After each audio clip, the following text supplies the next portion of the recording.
Hey everybody, welcome back to another video. Today I'm going to be setting up my 60-gallon breeder tank. I have a lot of colorful, beautiful fish that are going to go in here, along with a lot of plants that have been growing out for some time. So stick around to the end to see the amazing result.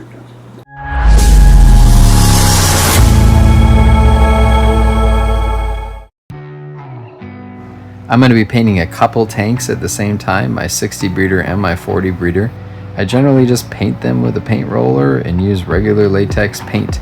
I'm not really careful with it because it just has to get on the back, and honestly, if I accidentally get it somewhere where I don't want it, which I probably will, I will just use a razor blade and scrape it off. So I generally just roll some paint on there and call it a day, and it looks great from the other side once you're finished. For the substrate, I'm going to be using Carib Sea's Supernatural Sunset Gold. I'm really excited to try this out. I've seen videos of other people's tanks with this and it just looks gorgeous. Unfortunately, just like all of the sand that you buy at the store, it comes absolutely filthy and needs to be rinsed first. I usually do this by just putting it in a bucket and sticking the hose down in it and agitating it until it comes out clean. When it comes to substrate, you can save money by buying pool filter sand or black diamond blasting sand. While the black diamond blasting sand I think looks really good, I found that the pool filter sand gets kind of cakey and nasty with time. So when it comes to buying lighter substrates, I tend to just spend the money and get something nice. And I'm slowly starting to get rid of all the pool filter sand that I have in tanks.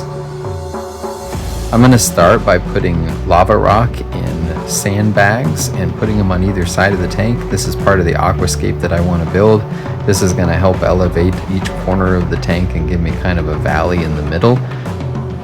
Aquascaping a tank is really an individual process, and I think it's amazing how when I see lots of different people's tanks, they feel like it looks amazing to them, and it may not look like much to me. But it's so cool how we can all come up with something very different and still love it. I think what makes it fun is the fact that you create it. And that's what I've always enjoyed about the escapes that I've come up with, that even if they're not perfect, I put time and energy into thinking about it. Most of the time though, I just kind of wing it from the start. I just kind of start putting stuff together. There are some things obviously like the sandbags that I had to think of ahead of time for this build. But for the most part, I just kind of try to see what looks good as I do it and put it together, and then I come back and tweak it later if I feel like it. I've taken apart a lot of tanks recently, so I'm kind of just pulling lots of different parts from different tanks. This is a rock that I had in one previous tank, Dragonstone, that I think looks amazing and already has some Anubias attached to it, and I'm going to use it as part of this build. The light came from the previous 75 that I had a video on yesterday that I showed myself breaking down, and I'm going to be using that for this. It's a higher 4-foot light. It should work fine for what I need it for. And a lot of the plants I'm taking from other tanks as well. I have some Java fern that I'm taking and just a ton of crypts.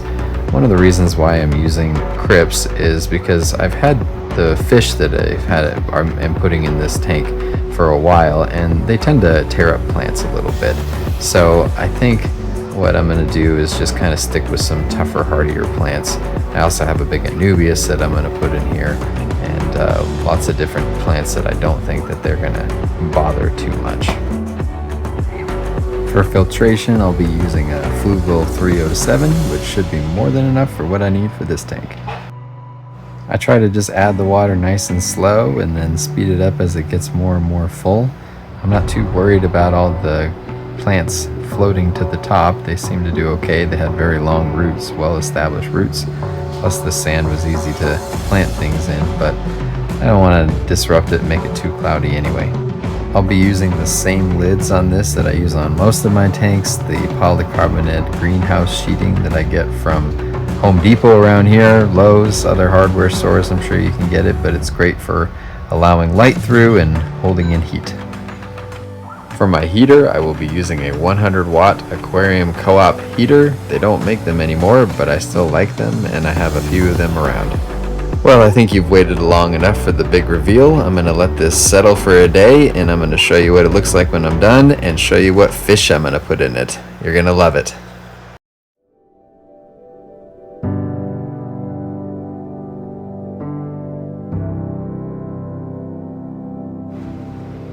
This tank absolutely exceeded my expectations, and I couldn't be happier with it.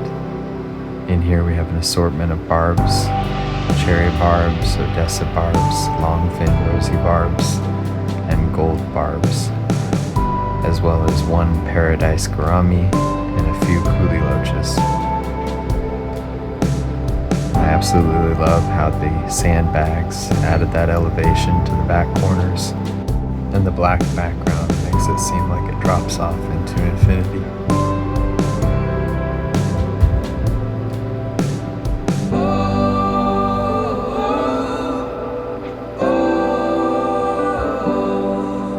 This was just such a fun build, and I really enjoyed putting this together, and I hope you enjoy it.